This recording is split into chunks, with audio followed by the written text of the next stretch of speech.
Welcome to this edition of Agile and DevOps Tidbits. Today's topic is why you need an Agile DevOps assessment. One of the problems we see out there is we see a lot of failure in Agile and DevOps. If we look at research, we see that 70% of all change programs fail. This is from McKinsey & Company. This is across the board. This is not just Agile DevOps, any type of change in a company. And we believe that the actual Agile and DevOps failure rates are even higher than this. What the real problem is that most companies don't understand that with change projects and understand that Agile and DevOps, make no mistake, are change projects. With every change project, there was a corresponding organizational transition, and this is where the failure is happening. Also, we see a problem with the landscape. If you look at the landscape of assessments on the market today for Agile and DevOps, they basically ignore this transitional piece. Agile is concerned about Agile and processes, but ignores culture and all the corresponding pieces of that. And then the DevOps, well, the DevOps is just simply, unfortunately, is what kind of tooling are you using or what are you not using? That's not going to get you the results you're looking for. The other problem we see is that change methodologies are stuck in a pre-digital era. We see companies are obsessing about how to use digital to improve their customer-facing business, but the problem is the application of digital tools to promote and accelerate change has received a lot less scrutiny.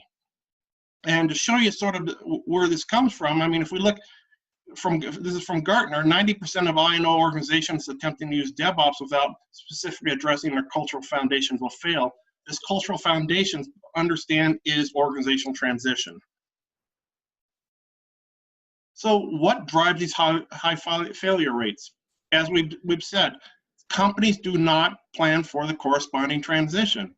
And so what are we talking about when transition? We're in this presentation, we can't get deep into transition, but understand transition deals with culture inside the organization, organizational learning, and the structure.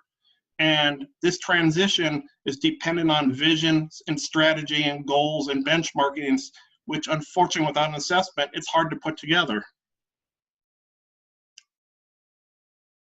Why do you really need to start with an assessment? And what we first need to understand is Agile and DevOps change is a lot more than tools and processes. And the way I like to explain this is, I think of it as a puzzle. If I were to give you this puzzle, a very complex puzzle that's completely blank, and then I gave somebody else who did an assessment a puzzle that's got a nice picture and stuff, think about this. Which one do you think would be easier to put together? It's pretty obvious. The one with the picture is going to be a lot easier to put together because we have something to go by. And in this case, when we're talking about Agile and DevOps with an assessment, if we're doing the right assessment and we're starting that process, and we first determine what the pieces of the puzzle are, and then from that, we can then benchmark where we are so that we can then determine what we need to improve on. And this is the problem with most companies are not doing. They start the Agile and DevOps process and they have no idea what the pieces of the puzzle to Agile and DevOps are, and they don't even know where they stand with them currently. So what we think makes a good assessment, and we believe that an assessment measures all the change and transition components. The way we like to look at DevOps is we look at DevOps and Agile as a journey. And underneath this journey, there are basically steps through the journey. The first one is foundations. And when we talk about foundations, we're talking about things like understanding all of Deming's work, and I do emphasize it, understanding all his work, not cherry picking pieces of his work, understanding Lean, understanding Bernoulli's principle, understanding the real philosophy of Agile. And this is one of the problems. I found it with the foundations, too many people, it's a talking point. Deming is a talking point to people. They don't actually understand his 14 points. They don't understand system found knowledge. They don't understand management diseases. They don't understand how to actually apply any of these to Agile and DevOps. The next one step in a journey is mindset. And some of the things we're talking about in mindset, and understand all of this. If you wish to find it more in depth in all of this, you can always go to Agile Testing Framework, where this is all listed and in depth discussions about all this. But in mindset, we're talking about technical debt. We're talking about having a SWOT analysis. Why do we do a SWOT analysis? Well, if we need to have a vision and goal, we sort of need to know what our opportunities, threats, weaknesses are, so that we can come up with a vision and goals for specifically to, aligned with Agile and DevOps. Also, what are the strategic reasons for Agile and DevOps? Unfortunately, out there, if you ask many executives, why are you doing Agile and DevOps? You'll either get a blank look, you'll get, well, everybody else is doing it, or to improve. Well, those aren't actually real reasons, strategic reasons to do Agile and DevOps. The next is transformation. Transformation, if you want to understand organizational transition and the transformation that needs to occur, we sort of need to understand organizational behavior concepts. We need to understand management by objectives. This is something that Dr. Deming railed against, and yet, especially in American companies, is very ingrained in the culture.